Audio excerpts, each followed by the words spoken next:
Tantor Audio, a division of Recorded Books, presents Standing at Armageddon, A Grassroots History of the Progressive Era by Nell Irvin Painter.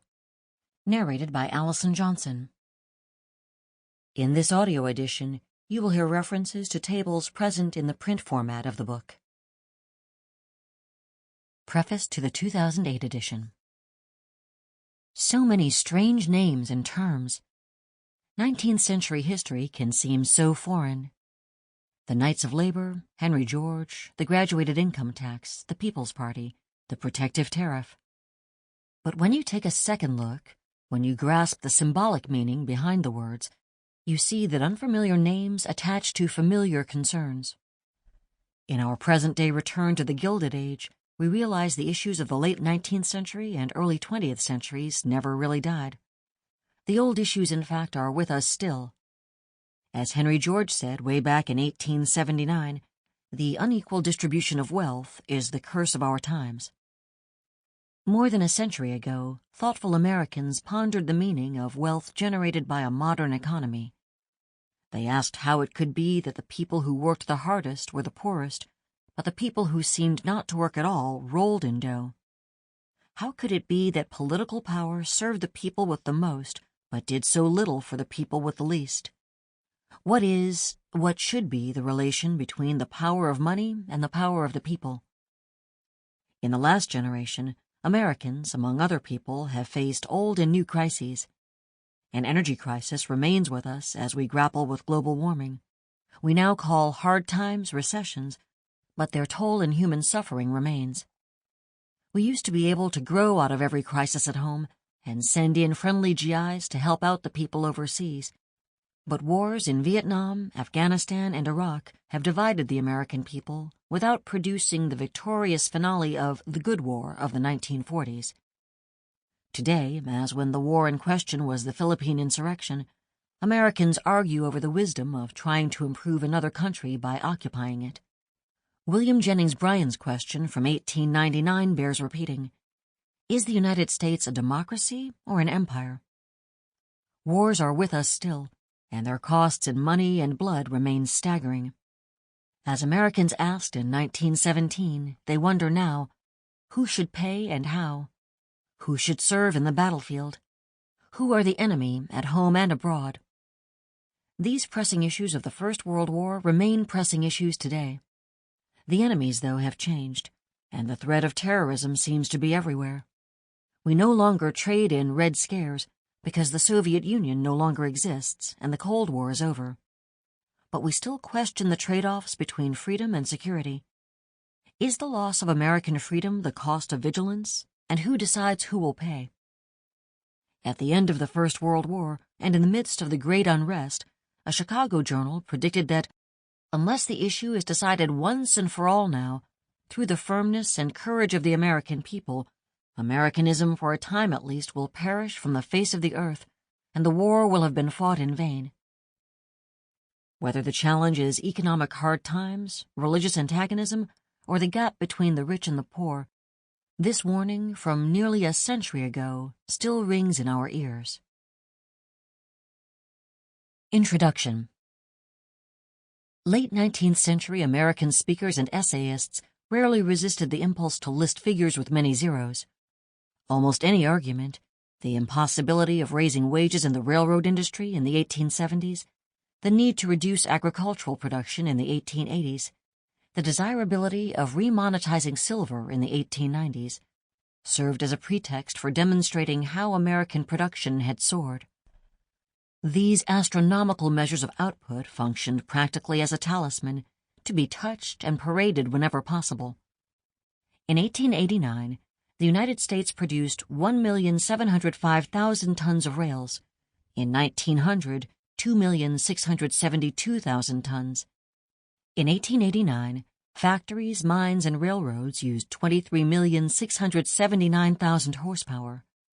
In 1900, 37,729,000, not counting the use of the popular new electric motors. Between 1889 and 1900, the production of raw steel doubled from 5,865,000 tons to 11,227,000 tons. total manufacturing capital soared from $5,697 trillion in 1889 to $8,663 trillion in 1900. Steel production, that symbol of development, summed up the story. By the end of the century, the United States had exceeded the combined output of its two rivals, Great Britain and Germany. The president of the American Bankers Association exulted in 1898, "We hold now 3 of the winning cards in the game for commercial greatness, to wit, iron, steel, and coal. We have long been the granary of the world," he said. "We now aspire to be its workshop. Then we want to be its clearinghouse." Spoken at the end of a devastating depression, these words represented braggadocio as much as confidence in the recent return of prosperity. But the banker knew which way the economic currents were running. In the 1890s, foreign investment had been crucial to this country's growth. A generation later, the money flow had changed course. By the end of the European War, New York had replaced London as the world's financial capital, and Europe was heavily in our debt. In 1919, the United States outproduced the rest of the world in agriculture, manufactured goods, and credit. Technological innovation made possible dramatic increases in industrial and agricultural productivity. Older inventions, such as the steam engine, the generator, and the sewing machine, became common in many industries. Tractors and reapers allowed a few men to do the cultivating and harvesting that had demanded the labor of hundreds. New inventions that harnessed electricity revolutionized industrial production and lit up millions of homes. In the fast-growing cities, subways and street railroads altered urban topography, allowing people to live miles from their work, the middle classes in verdant suburbs, well-paid workers in jerry-built subdivisions. Elevators allowed the erection of the skyscrapers that gave large cities their characteristic 20th century skylines, another hallmark of modernity. While telephones, typewriters, cash registers, and adding machines sped and routinized the conduct of business, cameras, phonographs, bicycles, moving pictures, amusement parks, and professional sports defined the mass popular culture that still dominates our times. In 1919, most Americans could hope to live more healthful and longer lives than their parents, thanks to the discovery of causes and cures for endemic diseases such as malaria, yellow fever, hookworm, typhoid, and diphtheria. In the first decades of the 20th century, the death rate dropped 1/3, and life expectancy increased by 6 years.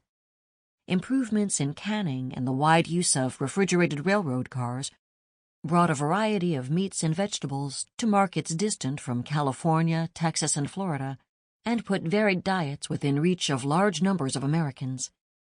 Rising standards of living indicated real improvement in millions of lives. The popular symbol of progress was the automobile. At the very beginning of the 20th century, only a handful of Americans could afford cars. But in 1909, automaker Henry Ford vowed to democratize the automobile, and he was as good as his word. Adopting the moving assembly line to the manufacture of automobiles in 1914, the Ford Company produced nearly 250,000 cars per year, which sold at 1/4 of their price a decade earlier. Automobiles were only one spectacular indicator of the extraordinary productivity of the American industrial economy. The gross national product, GNP, reckoned in current prices, rose from about $11 billion in the mid-1880s to $84 billion in 1919. Population growth provides part of the explanation. In 1880, 50,155,800, and in 1920, 105,710,600. But per capita GNP also increased impressively, from $208 in the mid-1880s to $804 in 1919. This wealth was not distributed evenly, however. Figures on the distribution of wealth, property, and income, wages, salaries, rents, and dividends are hard to come by for the late 19th and early 20th centuries, before the income tax made such statistics available. But the most reliable estimate of differences in family wealth in 1890 produced the results in the accompanying table. The wealthiest 1% of families in 1890 owned 51% of the real and personal property. The 44% of families at the bottom owned only 1.2% of all the property. Together, the wealthy and well-to-do, 12% of families, owned 86% of the wealth. The poorer and middle classes, who represented 88% of families, owned 14% of the wealth. Family income from wages and salaries was distributed less inequitably than wealth. The poorest one-half of the families received 1/5 of wages and salaries. Adding in income from rent, however, produced more marked contrasts.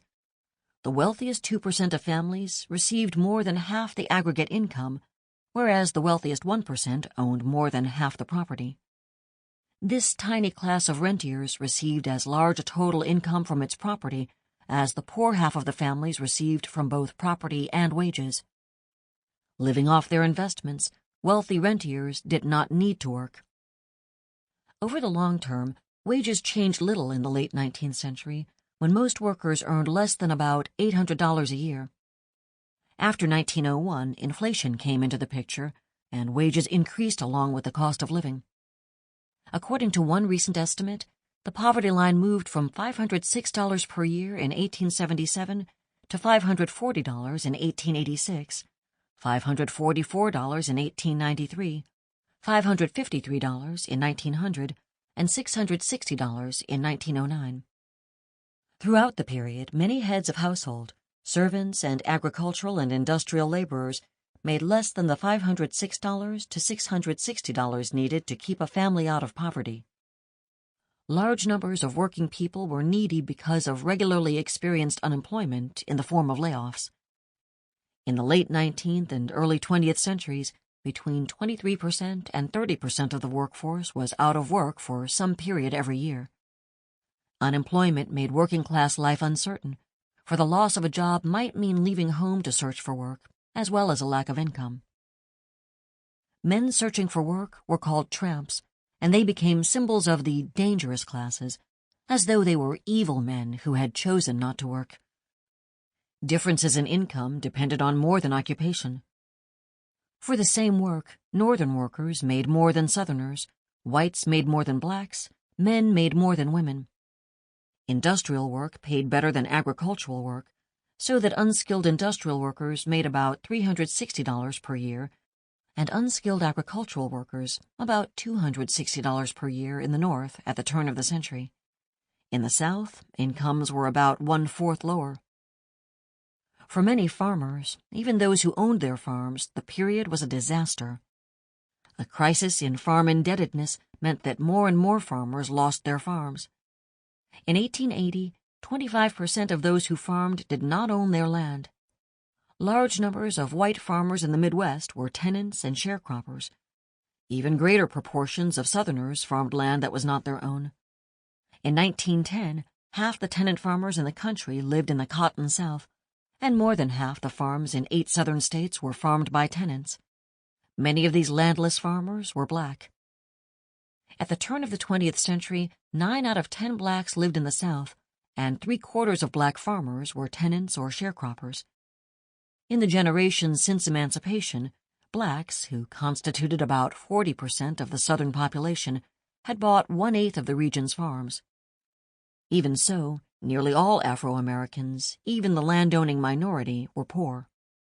The most oppressed lived as peons, tied to planters by long-term contracts that deprived them of the right to change employers for as much as 10 years, or as convicts whom the states leased to planters and industrialists.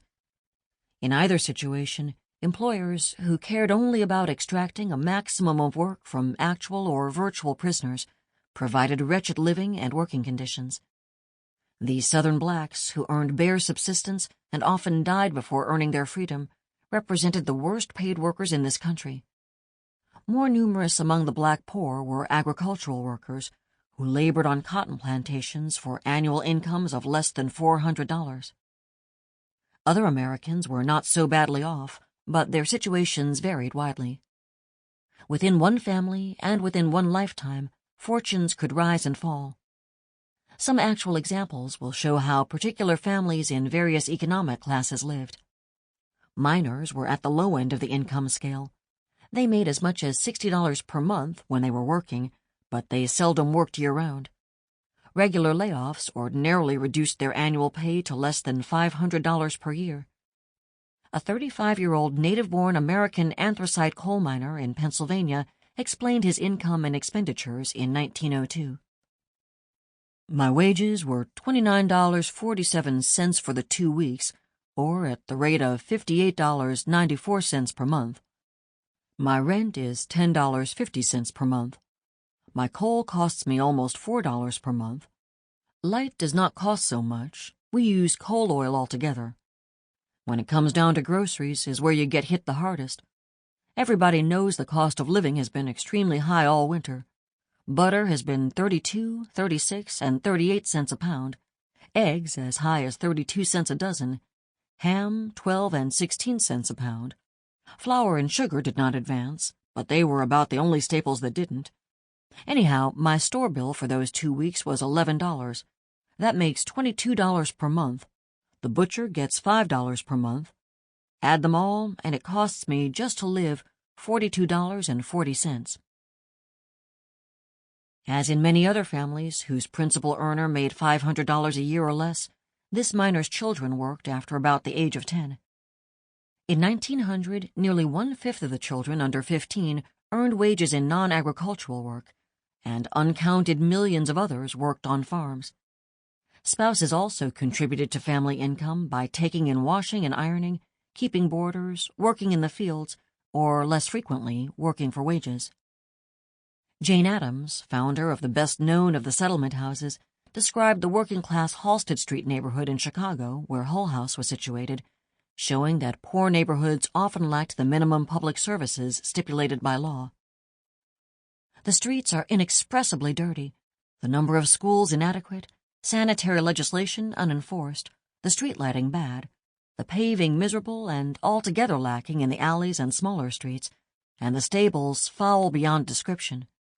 Hundreds of houses are unconnected with the street sewer. Rear tenements flourish. Many houses have no water supply save the faucet in the backyards. There are no fire escapes. The garbage and ashes are placed in wooden boxes which are fastened to the street pavements. Industrial workers and their families usually lived in small houses crowded on streets near factories. At the turn of the century, such houses might have running water, but they would have lacked indoor plumbing and electricity. Agricultural workers' houses stood alone in the fields, with outhouses, water from hand-operated pumps, and no electricity. In either case, 2 rooms for a large family and perhaps unrelated boarders in addition would have been usual. In the late 19th century, industrial workers put in 60-hour weeks, and farmers might work still longer hours on a weekly basis. Working people did not take vacations and could not afford to retire, although they might have to stop working because of injury or incapacity. Around the turn of the century, commercial parks, like Coney Island in New York, began to offer workers a respite from the drab everyday existence.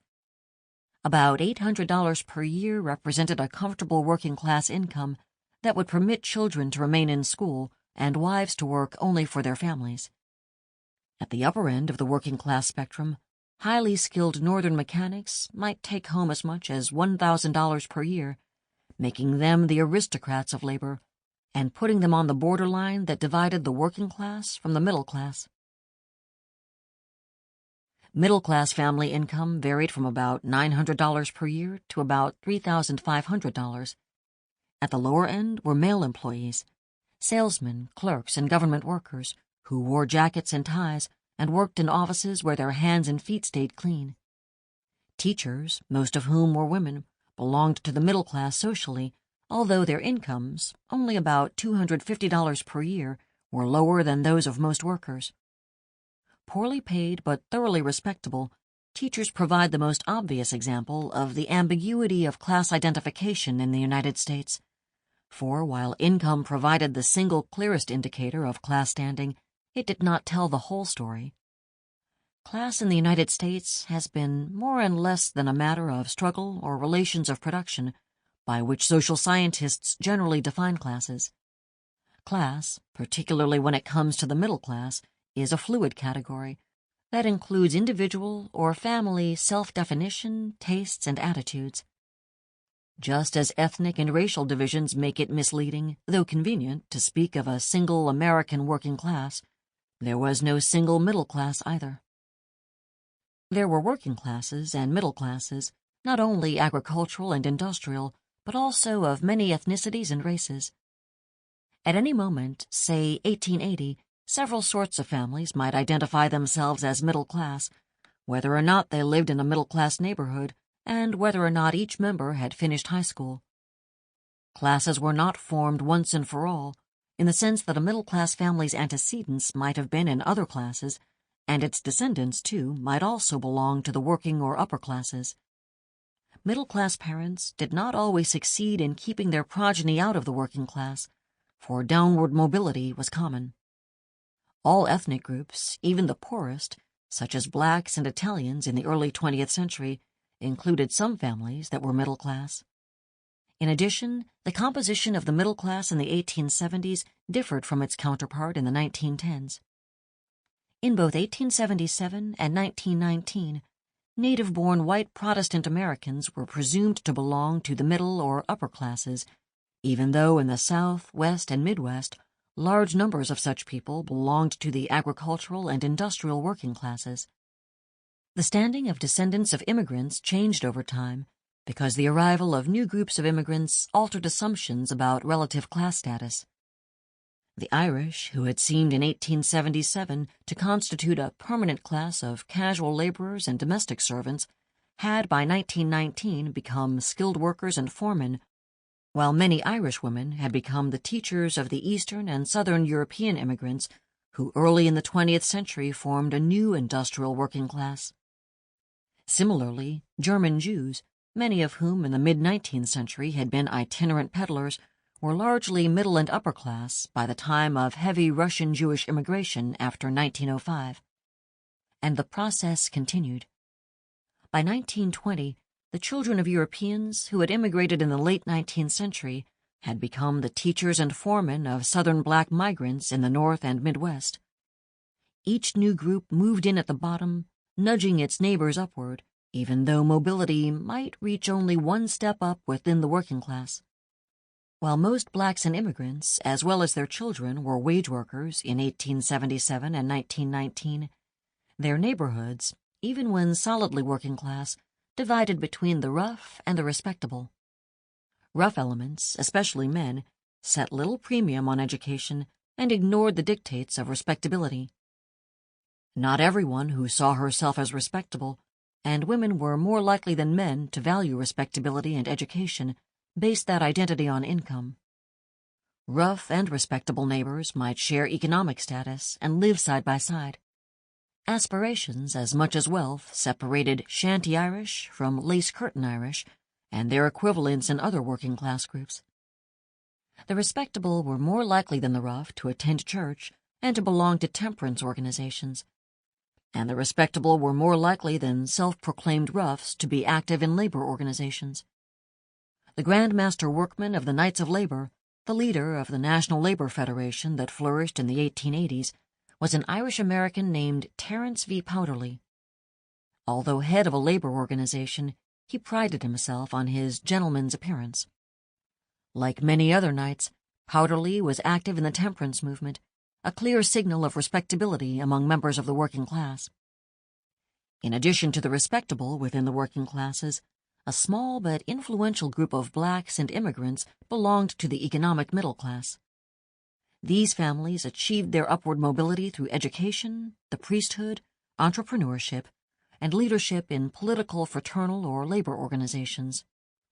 Wealthier than workers, they were also better educated, better clothed, and better fed.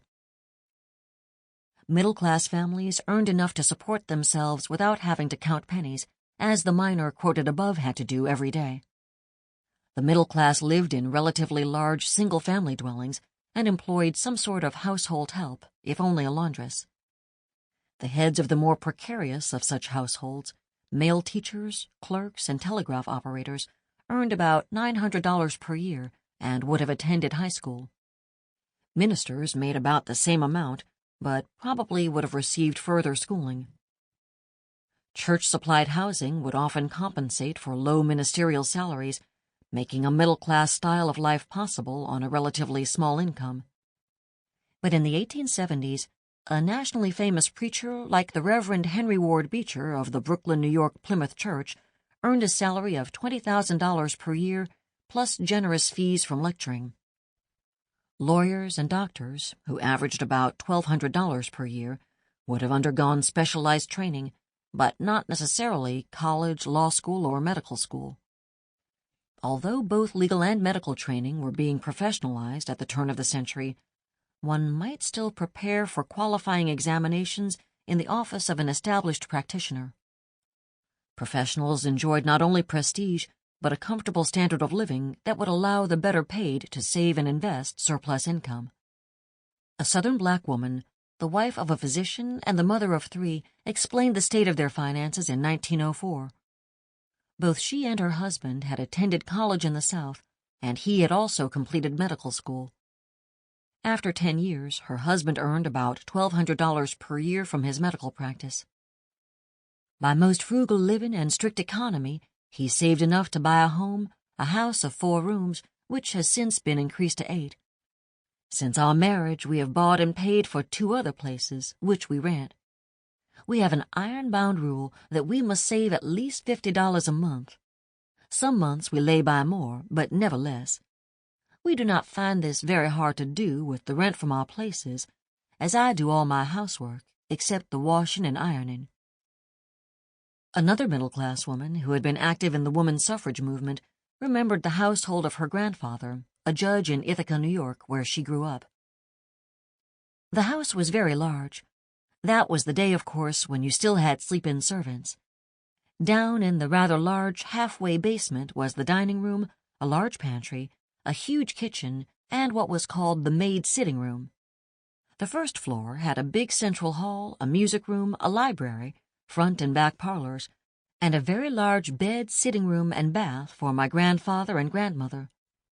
Up on the second floor, there were 1, 2, 3 bedrooms and a bath in the front of the house, and what was then called the sewing room. Then you went down a flight of steps to a door, and there were 1 or 2 rooms for servants and a big storage room. The upper class received annual incomes of more than $3,500, little of which would have been earned as wages and salaries, as in the case of the working and middle classes. Upper-class people like Eleanor Roosevelt of New York, niece of President Theodore Roosevelt, traveled to Europe as children, attended colleges or academies after secondary school, owned more than 1 house, boats, carriages, and automobiles. They employed several servants and took vacations. Jay Gould, who owned the Southwestern Railroad system at the time of the Great Strike of 1886, lived with his family in a brownstone at 579 Fifth Avenue, New York City. In addition, Gould owned Lyndhurst, an estate built to resemble a Gothic castle at Tarrytown, which he had purchased in 1880 for $250,000.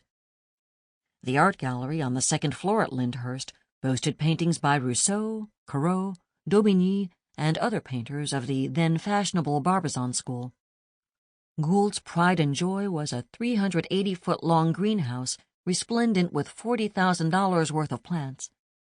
He often commuted from Tarrytown to his office in Lower Manhattan on his 230-foot-long white yacht, the Atalanta. His niece remembered Christmas in the Gould mansion on Fifth Avenue in the early 1870s. Among her presents were a gold Swiss watch, a fine brooch, and a check from her uncle. After opening the multitude of gifts, the family entered the dining room, where the table was ornamented with 1 huge and several smaller vases full of scarlet anthuriums and poinsettias. The dinner consisted of terrapin, turtle, a late 19th century delicacy, oysters, turkey with stuffing, cranberry jelly, vegetables, and plum pudding. Silver compotes holding hothouse fruit, candied fruit, and bonbons were scattered across the table. After dinner, the family assembled around the tall, ornate Christmas tree in the library, where everyone received a box of candy and another gift. The very rich included families such as the Vanderbilts, who made their money in railroads, and the Rockefellers, oil refining, and later banking. The Vanderbilts owned several mansions on Fifth Avenue in New York City, as well as houses throughout the country, including young George Vanderbilt's Biltmore House in Asheville, North Carolina. Sample complete. Ready to continue?